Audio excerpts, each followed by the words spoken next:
नमस्कार प्यारे बच्चों। आज हम विद्यापति जी की लिखी रचना पदावली के 3 पदों का अध्ययन करेंगे। विद्यापति जी को संधि कवि भी कहते हैं। इन्होंने आदि काल और भक्ति काल को जोड़ने का कार्य किया, इसलिए इन्हें संधि कवि भी कहा जाता है। तो प्यारे बच्चों, आज हम पढ़ेंगे पदावली के 3 पद, और इस कविता की भाषा है अवधि, रस है वियोग श्रृंगार, काल है आदिकाल, और यहाँ पर उन्होंने इस कविता में अलंकार का सुंदर प्रयोग किया है। तो आइए बच्चों, चलते हम लोग पहले पद की ओर। तो इस पहले पद में, यहाँ पर पहले पद में राधा कृष्ण के वियोग में दुख सह रही है। कृष्ण जब से गोकुल को छोड़कर मथुरा गए हैं और वहां अपने पापी मामा कंस को मारकर अब वह मथुरा के राजा बन गए हैं। राधा को लगता है कृष्ण मथुरा के राजा बनकर अब उसे भूल गए हैं, इसलिए कृष्ण ने उसे कोई संदेश या पत्र तक नहीं भेजा। राधा अपने इसी विरह के दुख को अपनी सहेली से कह रही है, और अपनी सहेली को विरह का वर्णन करती कहती है के पत्याय लाए जायत रे मोर पियतम पास, एही नहीं सहे असे दुख रे भेल सावन मास। अब इन पंक्तियों में देखिए, के पत्याय लाए, पत्याय होता है पत्थर, के मतलब कौन, पत्याय मतलब पत्थर, लाए मतलब ले, जायत मतलब जाना, रे मोरा, मोरा मतलब मेरा, प्रियतम मेरे, प्रियतम प्रियतम या प्रेमी, पास मतलब के पास। हिया नहीं, हिया मतलब हृदय या दिल, नहीं सह, नहीं सहता है, नहीं सह, नहीं सहना, असह असहन्य दुख, असह मतलब असान्य दुख, रे भेल, भेल मतलब होना, सावन मास, सावन मतलब सावन, सावन मतलब बारिश का महीना, रेनी सीजन, सावन मास, मास मतलब महीना।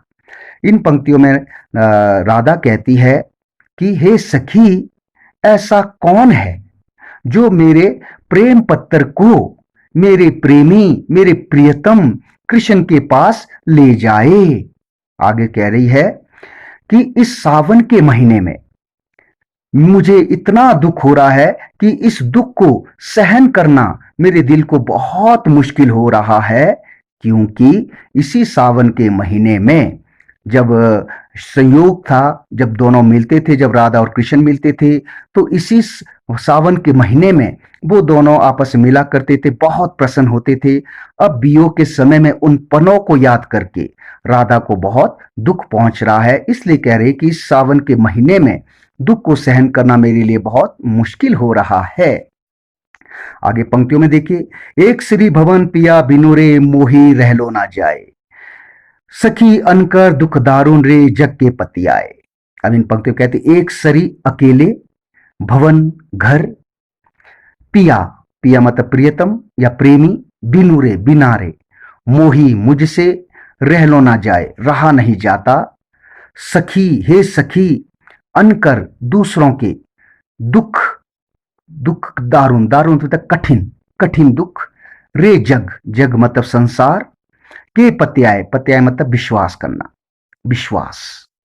यहां पर राधा कह रही है, हे सखी, मुझसे अपने प्रियतम के बिना, अपने प्रेमी के बिना मुझसे तो घर में भी अकेला रहा नहीं जाता, और मुझसे प्रेमी की, अपने प्रेमी कृष्ण की हमेशा मुझे याद सताती रहती है, उसकी यादों में मैं डूबी रहती हूं, इसलिए मैं अपने प्रेमी के बिना मुझसे घर में अकेला रहा नहीं जाता। हे सखी, संसार के लोग दूसरों के कठिन दुख पर विश्वास नहीं करते हैं, संसार के लोग दूसरों के दुख पर विश्वास नहीं करते हैं।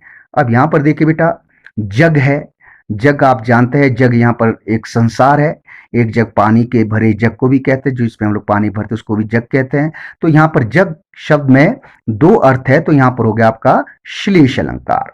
और यहां देखिए दुख दारुण, यहां पर दा दा की आवृत्ति हो रही है, तो ये हो गया आपका अनुप्रास अलंकार।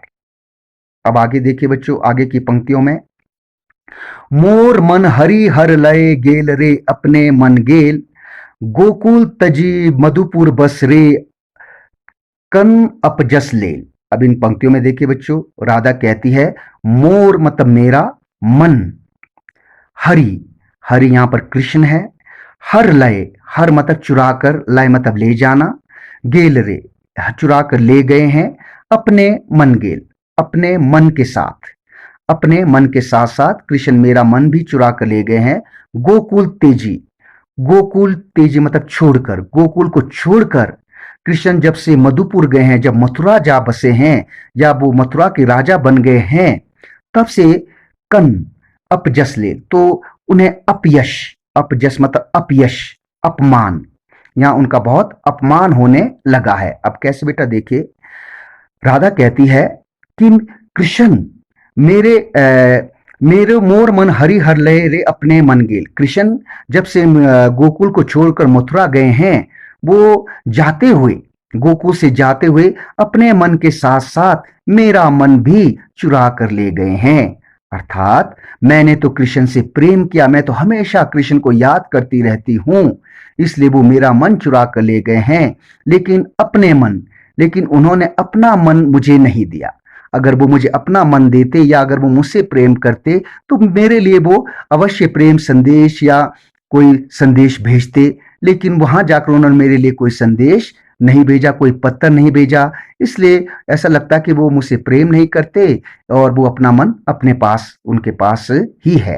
अब आगे देखिए, गोकुल तजी मधुपुर बसरे कन अपजस ले। जब से कृष्ण गोकुल को छोड़कर मथुरा में जा बसे हैं, वहां के राजा बन गए हैं, तो यहां गोकुल के लोग कृष्ण के बारे में तरह तरह की बातें कर रहे हैं, और ये कृष्ण से, ये जो है राधा से सहन नहीं होता, और कृष्ण का अपमान बाती वाली बातें सुनकर उसे बहुत दुख हो रहा है, उसे बहुत पीड़ा पहुंच रही है। अब यहां देखिए बेटा, मोर मन में माँ की आवृत्ति है तो अनुप्रास अलंकार है, हरि हर में भी अनुप्रास के अलंकार है, और साथ में हरि, हरि शब्द देखिए, हरि एक प्रभु होता है, एक भगवान होता है, और यहाँ पर हरि कृष्ण के लिए है, तो यहाँ पर भी श्लेष अलंकार है। और अब आगे देखिए, बस रे, बस। अब बस देखिए बेटा, बस में भी देखिए एक बस होता है, हो गया, बस हो गया। एक बस होता है जब हम लोग सवारी करते हैं, जिसमें जो बस है, जो यात्री बस होती है, एक बस होता है, हो गया मतलब। अब ये इस बस में भी देखिए बेटा, मेरे बस में नहीं है, बसना मतलब बस जाना, रहना, रहना, बस बसना, और मेरी बस की बात नहीं है, मेरे वश की बात नहीं है। तो यहां पर देखो बेटा, एक शब्द में बहुत सारे अर्थ निकले, तो यहां पर भी श्लेष अलंकार है। आगे पंक्तियों में विद्यापति जी यहां पर राधा को दिलासा देते हुए कह रहे हैं कि विद्यापति कवि गाओल रे धनी धरु मन आस, आओत तोर मन भावन रे एही कार्तिक मास। विद्यापति कवि गौल रे, गौल यहाँ पर बेटा, यहाँ पर विद्यापति कवि जो है राधा को दिलासा देते हुए कह रहे हैं, क्या कहते देखिए, धनी, धनी मतलब हे राधा, धरु मन आस, धैर्य रखिए, मन में आशा बनाए रखिए, आस, आस मतलब आशा, आउत मतलब आना, तोर मतलब तुम्हारे, मन भावन, मन भाव मतलब कृष्ण, मन को भाने वाले कृष्ण, यही मतलब इसी कार्तिक मास, इसी कार्तिक महीने में, इसी कार्तिक महीने में, इसी बरसात के बाद का जो महीना है उसको कार्तिक महीना कहते हैं। तो इसी कार्तिक महीने में तुम्हारे कृष्ण तुलसी मिलने अवश्य आए। देखिए इन पंक्तियों में विद्यापति राधा को दिलासा देते हुए कह रहे हैं कि हे राधा, अपने मन में कृष्ण के आने की आशा बनाए रखो, धैर्य बनाए रखो, तुम्हारे कृष्ण, तुम्हारे मन भावन कृष्ण इसी कार्तिक महीने में तुमसे मिलने अवश्य आएंगे। तो ये था बच्चों हमारा पहला पद, जिसमें राधा अपनी सहेली से अपना दुख प्रकट कर रही है। यहां देखिए बेटा, धनी धरु में धा धा की आवृत्ति है, तो यहां पर भी अनुप्रास अलंकार है।